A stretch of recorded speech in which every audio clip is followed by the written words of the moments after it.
हाय दोस्त, आपका हमारे चैनल पर स्वागत है। आप देखिए Imran law knowledge. Sale deed registrar नहीं होने तक अचल संपत्ति का स्वामित्व ट्रांसफ़र नहीं होता, सुप्रीम कोर्ट ने कहा। आपको वीडियो में हम पूरा समझा रहे हैं सेल डीड के बारे में क्या कहा सुप्रीम कोर्ट ने। आप हमारी वीडियो को स्किप न कीजिए और वीडियो को पूरा देखिए, सुनिए। सुप्रीम कोर्ट ने दोहराया कि जब तक सेल डीड रजिस्टर नहीं हो जाता तब तक अचल संपत्ति का स्वामित्व ट्रांसफ़र नहीं होता। जब तक सेल डीड रजिस्टर नहीं हो जाता केवल कब्जे का ट्रांसफ़र और प्रतिफल का भुगतान स्वामित्व ट्रांसफ़र नहीं होगा। संपत्ति हस्तांतरण अधिनियम 1982 की धारा 54 को हवाले देते हुए जस्टिस बीवी नागरत्ना और जस्टिस एनके सिंह का खंडपीठ ने कहा कि प्रावधान में कहा गया कि ट्रांसफ़र केवल रजिस्ट्रार दस्तावेज के माध्यम से किया जा सकता है। प्रावधान में केवल शब्द का उपयोग यह दर्शाता है कि 100 रुपये या उसके अधिक मूल्य की मूर्त अचल संपत्ति के लिए बिक्री तभी वैध होती है जब इसे रजिस्ट्रार दस्तावेज के माध्यम से निष्पादित किया जाता है। जहां सेल डीड के लिए रजिस्ट्रेशन की आवश्यकता होती है वहां स्वामित्व तब तक ट्रांसफ़र नहीं होता जब तक कि डीड रजिस्ट्रार न हो जाए। भले ही कब्जा ट्रांसफ़र हो जाए, ऐसे रजिस्ट्रेशन के बिना नहीं होता का भुगतान किया जाए।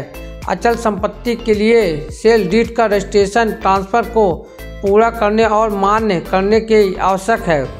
जब तक रजिस्ट्रेशन प्रभावी नहीं होता स्वामित्व ट्रांसफ़र नहीं होता है। बाबा साहेब ढोंडिबा कुटे बनाम राडू किटोबा वार्डे 2024 लाइव 2025 के फैसले का संदर्भ में दिया गया, जिसमें कहा गया कि पंजीकरण अधिनियम 2008 की धारा 17 के अनुसार सेल के ट्रांसफ़र केवल सेल डीड के रजिस्ट्रेशन के समय ही होगा। जब तक रजिस्ट्रेशन नहीं हो जाता कानून की नज़र में कोई ट्रांसफ़र नहीं होता। पीठ ने यह टिप्पणियां